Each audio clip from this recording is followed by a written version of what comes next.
I wasn't expecting to overhear it. In fact, I don't think she meant for anyone but her friends to hear it. At least not until the snickering started. "It's giving single mother on welfare," she said, giggling behind a champagne glass, staring directly at my wife. She didn't recognize her. No one did. And that was her first mistake. You ever witness something so ridiculous, so cruel, and so unnecessary that you physically feel your skin crawl? That night at the gala, as I stood near the back wall watching the room swell with people desperate to impress each other, I realized just how fake luxury could feel when wrapped around the wrong soul. Before we get into it, if you believe in grace over glitter, strength over status, and people who know their worth no matter what they wear, I want you to like this story, share it, and subscribe if you're watching, because this is a story about quiet dignity winning over loud entitlement. And I promise, you're going to want to be here for the ending. Now let me tell you exactly how it all began. The ballroom at the Harrogate Grand was lit like a scene out of a magazine. Glass chandeliers dripping crystals onto polished marble floors, a 10-piece jazz band playing smooth, forgettable background music while models turned philanthropists fluttered from table to table, smiling like there were cameras on them 24/7. And maybe there were. That night was the Winston Foundation's Winter Gala, my gala, and it was supposed to be about funding women in tech. But anyone who's ever been to one of these knows what it's really about. Power posturing, wealth peacocking, and influencers trying to sneak in on someone else's arm. Which is exactly how she got in, Tiffany Blaine. Oh, she RSVP'd, of course. Found some hedge fund date on Instagram and latched onto him like in Hermes' handbag. She was wearing a gold sequin gown so loud it practically assaulted your eyes, and talking louder than the saxophone section. I wasn't planning to stay long.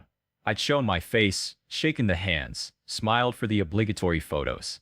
But then I saw Elena walk in, and my plans changed. She looked breathtaking. Not flashy, not dripping in labels. She was wearing this soft, gray vintage silk gown, something she'd picked up from a secondhand boutique in Soho. Tailored it herself. She had her hair pinned in a loose twist, not professionally styled, just her. All Elena ever needed was her presence. She didn't need sequins to outshine a room. She was the room. But of course, no one recognized her, not as my wife. And in that moment, I was almost glad they didn't. I wanted to see how they'd treat her when they thought she was no one. That's when I noticed Tiffany spotting her from across the room. Elena had just stepped away from the refreshment table, holding a single flute of sparkling water, when she paused to take in the charity exhibit wall, photos of girls who'd gone through our scholarship programs.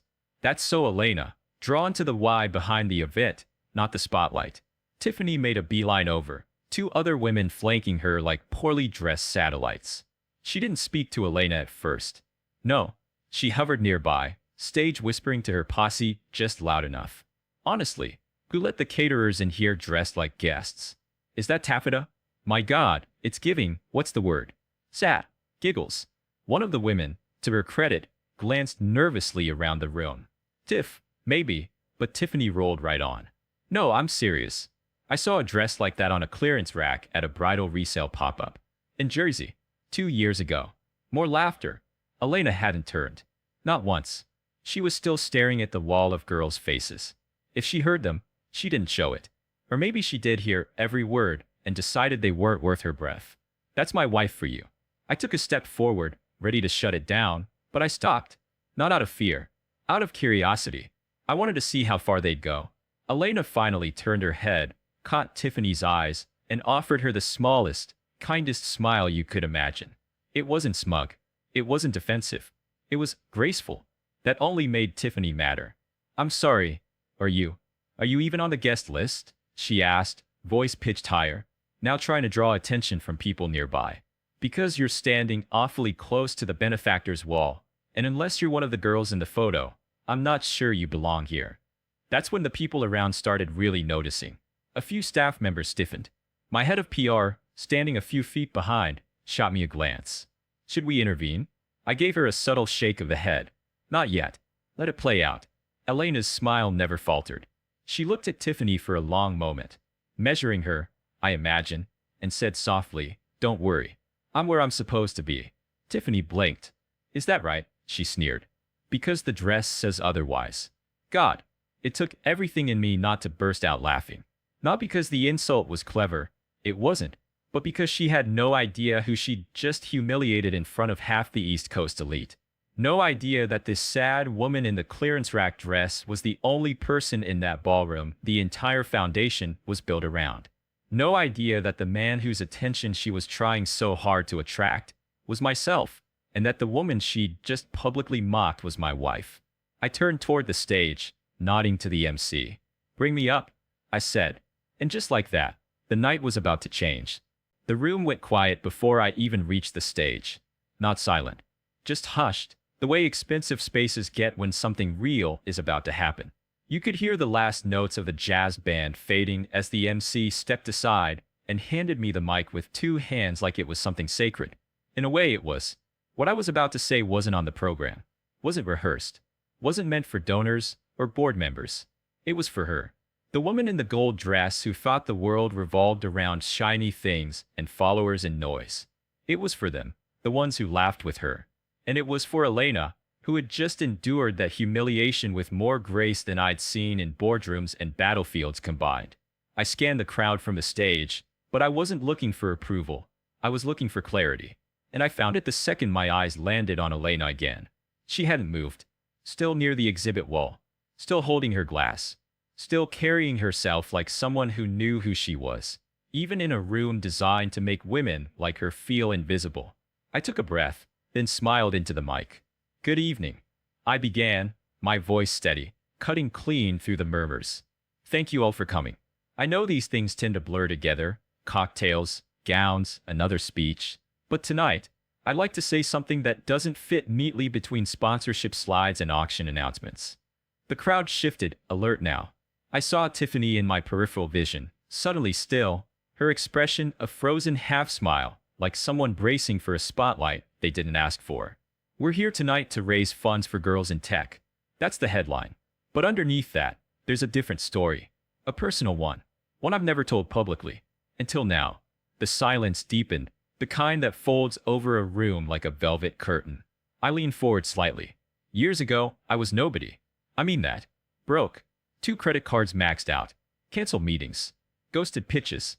I couldn't even afford decent coffee, let alone dinner. I had one hoodie I wore so often it became my unofficial business card. And when my last investor pulled out, I was living out of a studio apartment with a leaky ceiling and a stolen Wi-Fi signal. That's when I met her. I didn't say Elena's name yet. I wanted them to feel it first. She was working 2 jobs and finishing a master's degree. She didn't blink when I told her my startup had failed.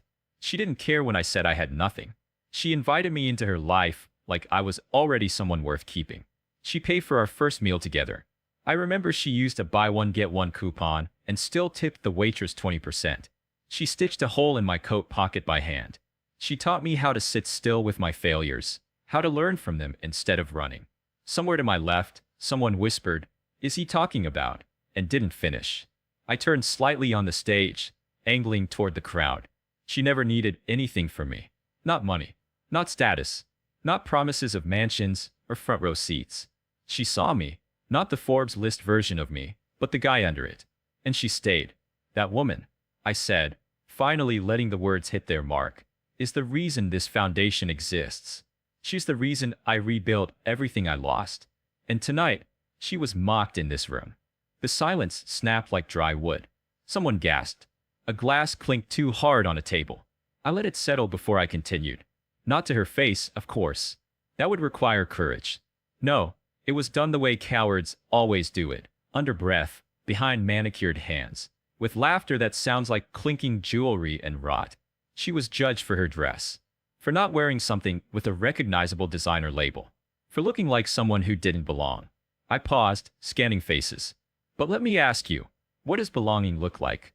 Is it sequins and selfies and 6-figure price tags? Or is it strength that doesn't shout, dignity that doesn't posture? Now they were staring, not just at me, but at Elena. And for the first time that night, they saw her. Some looked embarrassed, others uncomfortable, a few ashamed. I cleared my throat and walked down a few steps from the stage, mic still in hand. You want to know who she is? She's the woman who, when our lead engineer's daughter was diagnosed with leukemia, spent 3 nights sewing handmade comfort blankets for the children's wing. She's the woman who teaches coding at a community center 3 nights a week under a fake name so no one praises her for it. She's the woman who once gave her only winter coat to a homeless teen she passed on her lunch break, then walked back into the office like it was nothing. Now I was standing on the floor among them, my voice quieter, but somehow louder. And if any of you, think a label stitched into a piece of fabric makes you superior to that, then I sincerely hope tonight opens your eyes. I turned to Elena then.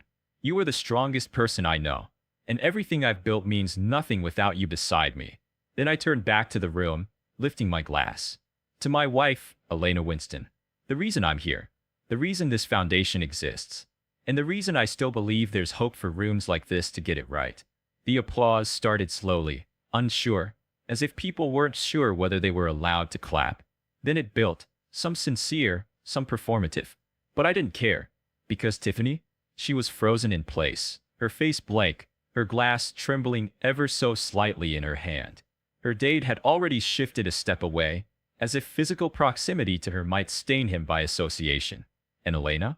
She hadn't said a word, just stood quietly, cheeks flushed, eyes bright. And in that moment, with the whole room looking at her for the first time, she lifted her glass gently, nodded once, and sipped. She didn't need a mic. She was the message. The thing about public reckoning is, it doesn't always come with fire and fury. Sometimes it arrives slowly, like the quiet of a room that suddenly feels too bright for someone used to hiding in glitter. That's how it unfolded after the gala.